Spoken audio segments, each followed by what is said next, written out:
রাসূলুল্লাহ সাল্লাল্লাহু আলাইহি ওয়াসাল্লাম বলেছেন, মান ইউরিদিল্লাহু বিহি খায়রান ইউফাক্কিহু ফিদ-দীন ফাইন্নামা আনা কাসিম ওয়াল্লাহু ইউতি। আল্লাহ তার যে বান্দার কল্যাণ চান তাকে আল্লাহ দ্বীনের সমঝদার বানায় দেন। ইউফাক্কিহু ফিদ-দীন আই ইয়াজআলহু ফাকিহান ফিদ-দীন। আল্লাহ তার যে বান্দার কল্যাণ চান তাকে আল্লাহ দ্বীন শিখায় দ্বীনের সমঝদার বানায় দেন। রাসূলুল্লাহ বলেছেন, আমি হচ্ছি বর্ণনকারী আর আল্লাহ হচ্ছেন দাতা। সুবহানাল্লাহ। আল্লাহ তাআলা এই যে পছন্দ করে আপনাদের এনেছেন, এতে খুশি আছেন? সম্মান কতটুকু পেয়েছেন? আপনারা দেখেছেন এতে এসেছেন, মাটিতে পা রেখেছেন। আদতে আপনারা ফেরেশতার পাখার উপর পা রেখে হেঁটে হেঁটে এসেছেন। বিশ্বাস হয় না? আল্লাহ রাব্বুল ইজ্জত বলেছেন, ওয়া ইন্নাল মালাইকাতা তাদাউ আজনিহাতাহা রিদান লিতালিবিল ইলম। আমার উম্মতের নবী যখন দ্বীন শিখতে বের হয়, আল্লাহর রহমতের ফেরেশতারা আমার শিশু উম্মতের পদতলে রহমতের ডানা বিছায় দেয়। তা তো আমরা খুশি আছি। বেজার খুশি হয় কথা। বেজারিতে শয়তান মনে মনে চেষ্টা করবে আপনাদেরকে মুনাজাতের আগে উঠানো যায় কিনা। তো মুনাজাত করলেই গুনাহ মাফ। এই শিশু শয়তানকে বিবাহ করে।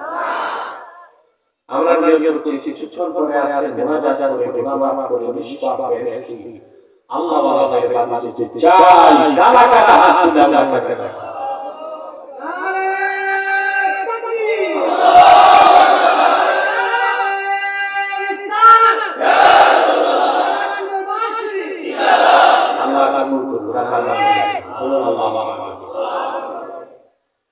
যে ভাইরা দাঁড়িয়ে আছেন, আপনারা বসে যান, আদব রক্ষা করে। কেউ দাঁড়িয়ে থাকবেন না, বরং যারাই আসবেন অত্যন্ত সফলতা অভদ্রতার সাথে চলে যাবেন, যেন আল্লাহ তাআলা মাহফিলের সব গুণ বরকত তাকে দান করেন। আজকে আমি আপনাদের সামনে তেলাওয়াত করেছি সূরা আলে ইমরান থেকে দুটো আয়াত, 31 এবং 32। একজন সফল মুমিন মুসলমান এক কথায় খাঁটি সুন্নি আল্লাহর বুজুর্গ মানুষ হতে যা দরকার সব আল্লাহ এই আয়াতে বলে দিয়েছেন।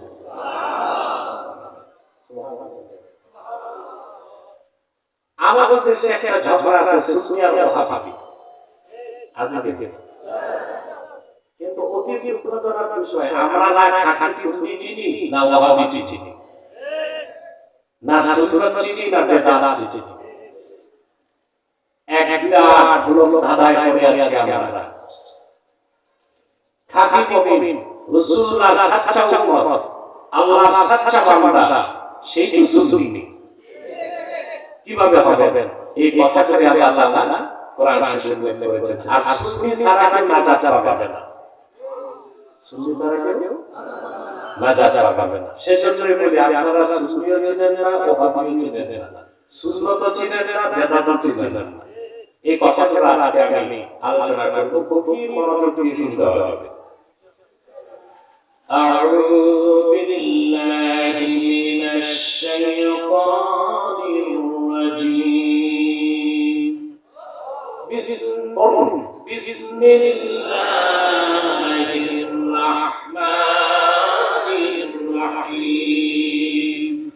কুল ইন تحبون الله فاتبعوني يحببكم الله ويغفر لكم ذنوبكم والله غفور رحيم. قل أطيعوا الله والرسول فإن تولوا فإن الله لا يحب الكافرين. الله تعالى سورة آل عمران বলেন, قل ইন কুনতুম তুহিব্বুনাল্লাহ, প্রিয় হাবিব মুহাম্মদ সাল্লাল্লাহু আলাইহি ওয়াসাল্লাম আপনি বলুন, যদি তোমরা আল্লাহকে ভালোবেসে থাকো, ফাত্তাবিউনি, তাহলে আমার অনুসরণ করো। তার মানে রাসূলুল্লাহর অনুসরণ করা ছাড়া আল্লাহকে ভালোবাসা, আল্লাহকে পাওয়া, সফল হওয়ার কোনো ব্যবস্থা নাই। যদি আমার অনুসরণ করো কি হবে? ইউহিব্বুকুমুল্লাহ, স্বয়ং আল্লাহ তোমাদের ভালোবাসবে। ওয়া ইয়াগফির লাকুম যুনুবাকুম, তোমাদের জিন্দেগীর সমস্ত গুনাহকে মাফ করে দিবেন। আল্লাহু গফুরুর রহিম, আল্লাহ হচ্ছেন ক্ষমাশীল এবং অতি দয়ালু। তারপর আল্লাহ কঠোর বার্তা দেন, কঠোর বার্তা।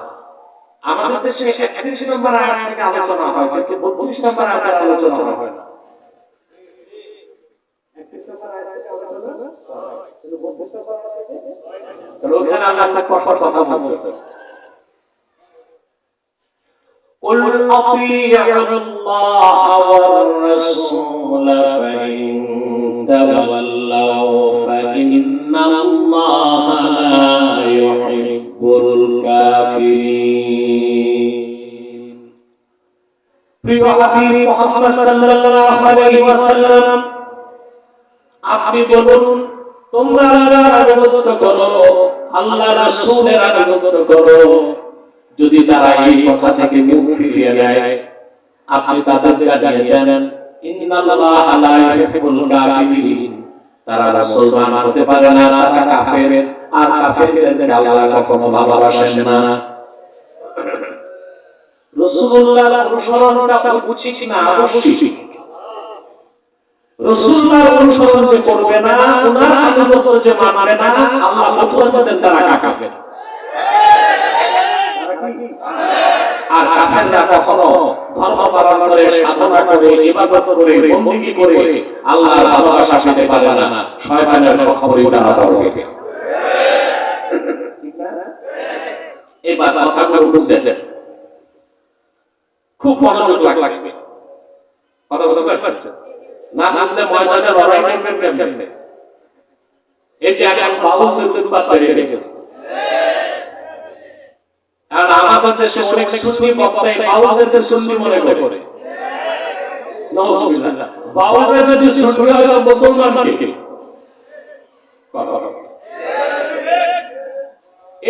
এদেরকে বলছি না সুন্নি চিনে না ওয়াহাবি চিনে, না সুন্নত চিনে না বেদাত চিনে। একজন তো বলতেছে এটা ওয়াহাবি, আর ওটা বলতেছে এটা বেদাতি। কি বিশাল দ্বন্দ্ব সৃষ্টি হয়ে গেছে। রাসূলুল্লাহর অনুসরণ ছাড়া, ওনার শরীয়ত না মেনে, ওনার দ্বীনকে বিশ্বাস না করে মুসলমানই হওয়া যায় না। সুন্নি ওয়াহাবি বহু করে। বাউলরা তো রাসূলুল্লাহর শরীয়ত মানে না। রাসূলুল্লাহর শরীয়তকে বিশ্বাস করে না, তারা কাফের, জিন্দিক। মুসলমানদের সাথে তাদের লড়াইটা হচ্ছে আবশ্যিক। এটা কোনো সামান্য লড়াই নয়। আল্লাহ ৩৫ নম্বর আয়াতে স্পষ্ট করে দিয়েছেন, মুহাম্মদ সাল্লাল্লাহু আলাইহি ওয়াসাল্লামের আনুগত্য বা অনুসরণ যারা করবে না তারা কাফের। কোন ধর্ম, কর্ম, মতবাদ, মন্ত্র মেনে তারা আল্লাহকে পেতে পারে না। এই আয়াতগুলো কেন নাযিল হয়েছে? ইমাম কুরতুবী লেখেন, মক্কায় যারা কুরাইশ ছিল কাফের, ওরা কিন্তু আল্লাহকে বিশ্বাস করত। এটা জানেন? আবু জাহেল আল্লাহকে বিশ্বাস করত। আবু জাহেল কিডন্যাপ করে না? কোন মুসলমান শুনছেন যে সন্তানের নাম আবু জাহেল রাখছে? মুসলমান কাছে কাছে নাম রাখে, hockey stick, ballistic, missile, nut, bolt, জুতা, চপ্পল এই নাম রাখে, কিন্তু দুইটা নাম রাখে না, আবু জাহেল আর ইয়াজিদ। আবু জাহেলের নাম রাখে না, আর ইয়াজিদের নাম ঠিক না। এই আবু জাহেল সমস্ত কাফেররা আল্লাহকে বিশ্বাস করত। এটা আমার কথা না। কোরআনে কারিমে আল্লাহ রাব্বুল আলামিন বলেন, ওয়ালা ইন সাআলতাহুম خلق السماوات والأرض وسخر الشمس والقمر ليقولن الله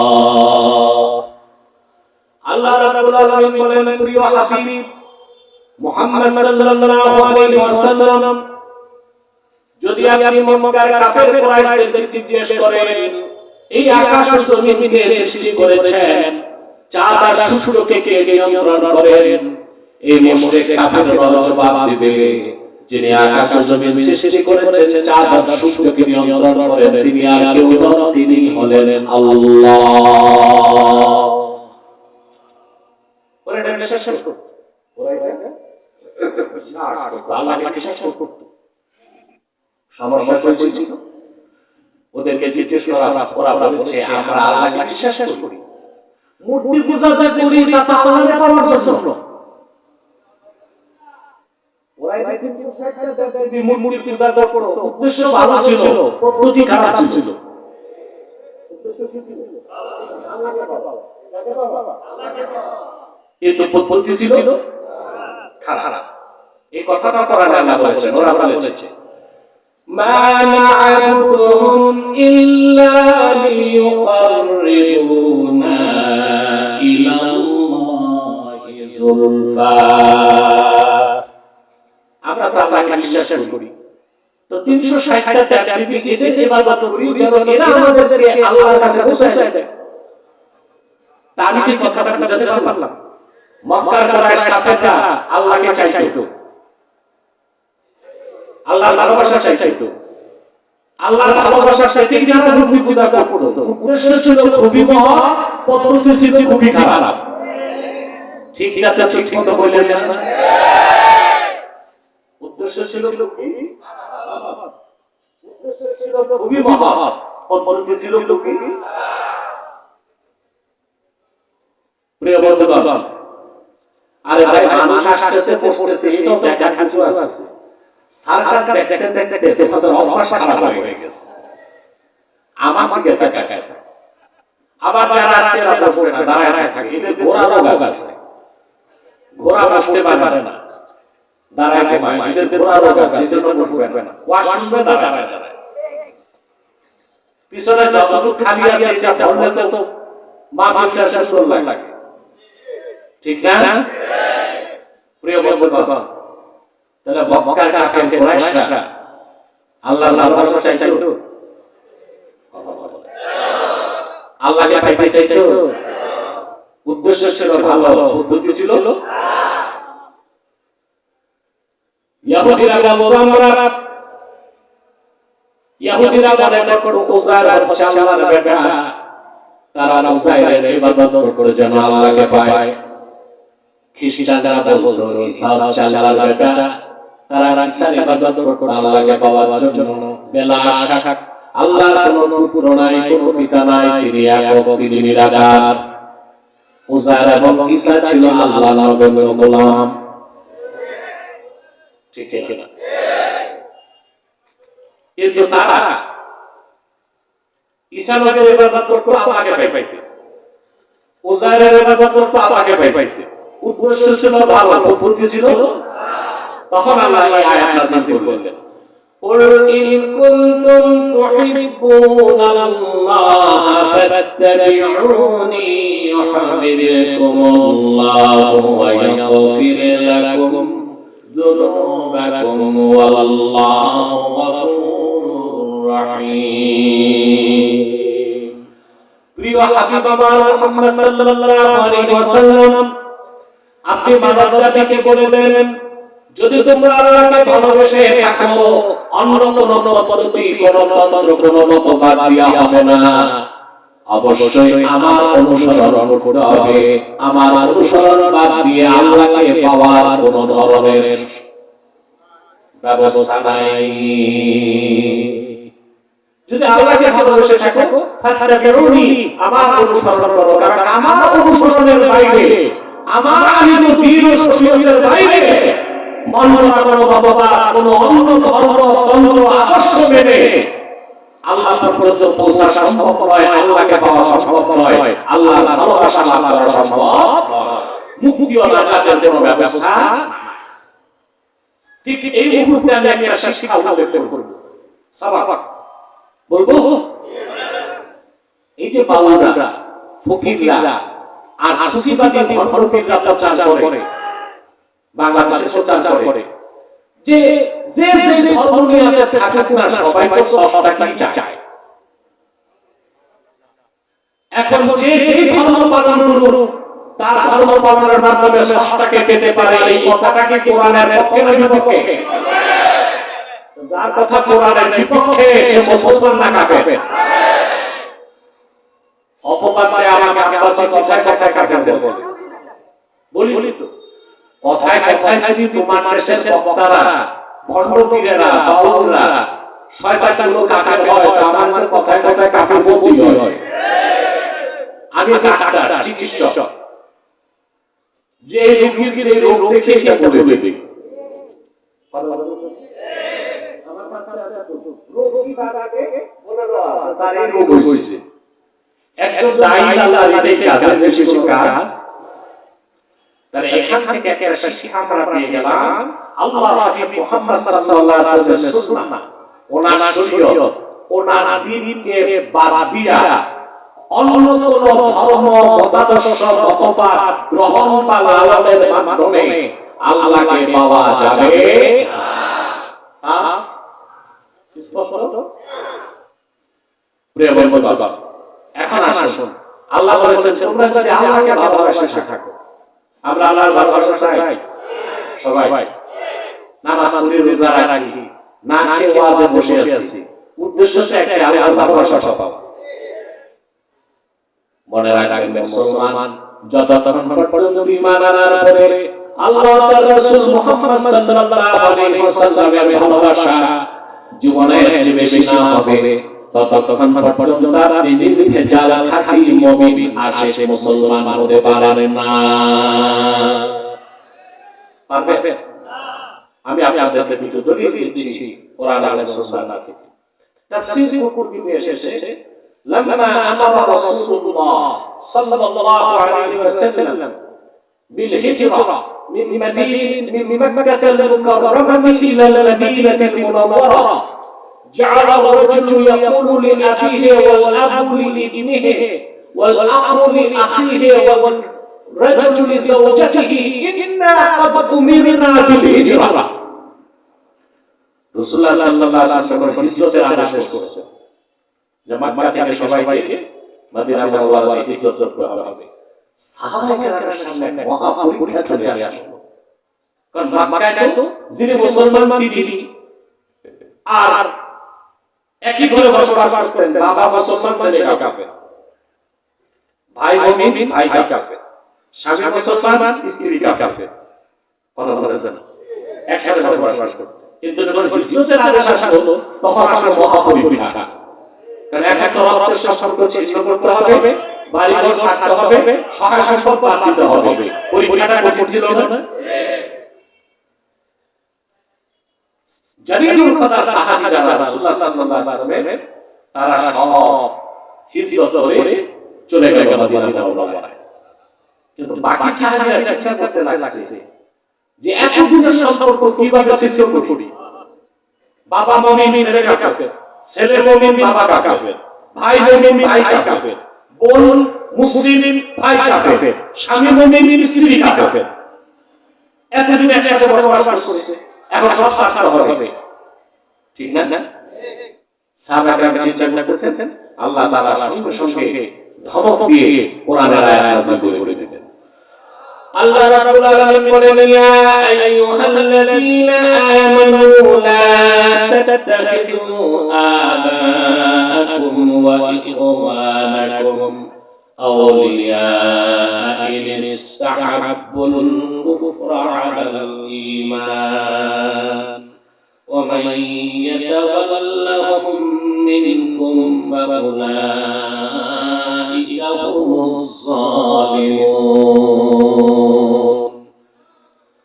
আল্লাহ রাব্বুল আলামিন কোরআনের আয়াত নাযিল করে বলে দিলেন, হে বিশ্বাসীগণ, মুমিনগণ, তোমরা তোমাদের পিতাদেরকে তোমাদের ভাইদেরকে বন্ধু বানায় না, আপন করো না, যদি তারা ঈমান না আনে, ঈমানের উপর যদি কুফরকে তারা প্রাধান্য দেয়, তোমাদের বাবা যারা তাদের সাথে, ভাই যারা তাদের সাথে তোমাদের কোনো সম্পর্ক থাকতে পারে না। কঠিন কথা। আমাদের ব্যক্তি জীবনে যে রিলেশন হবে মানুষের সাথে, এটা মূল ভিত্তি এটা।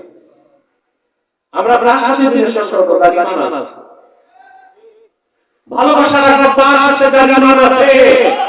তার ঈমান নাই, তার সাথে মুসলমানের কোনো সম্পর্ক থাকতে পারে না।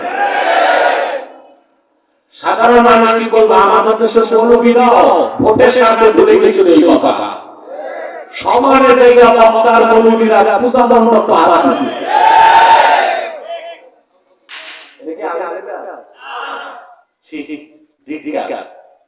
দুই পয়সা ভোটের জন্য মানুষ ঈমান নষ্ট করে।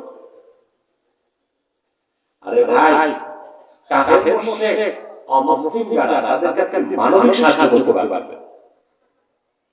অর্থাৎ তার বাড়িতে আগুন লাগছে, হিন্দুর বাড়িতে আপনি জিভাই দিবেন, ঠিক আছে, খেতে পায় না, খাওয়া পাবেন, অসুস্থ নাই, অসুস্থ দিবেন, কিন্তু কোন হিন্দু বৌদ্ধ খ্রিস্টান বা অমুসলিমের ধর্মীয় কাজে সহযোগিতা দূরে থাক, সমর্থন থাকলে আপনি বেঈমান হয়ে যাবেন। এই যে যারা পূজা করবে, যে পাহাড় আছে, সমর্থন করছে না, করো ভালো ভালো করে পূজা করো। লাড্ডু খাইছে, চমচম খাইছে, কিছু নেতা আপনাদের কিয়ন করছে। ঠিক, আমরা এত নিচে নামতে পারি। অথচ আল্লাহ বলেছেন, মুসলমানেরা তোমরা তোমাদের পিতা আর তোমাদের ভাই যারা, তাদেরকে আপন করো না, যদি তারা ঈমানের উপর কুফরকে প্রাধান্য দেয়, অর্থাৎ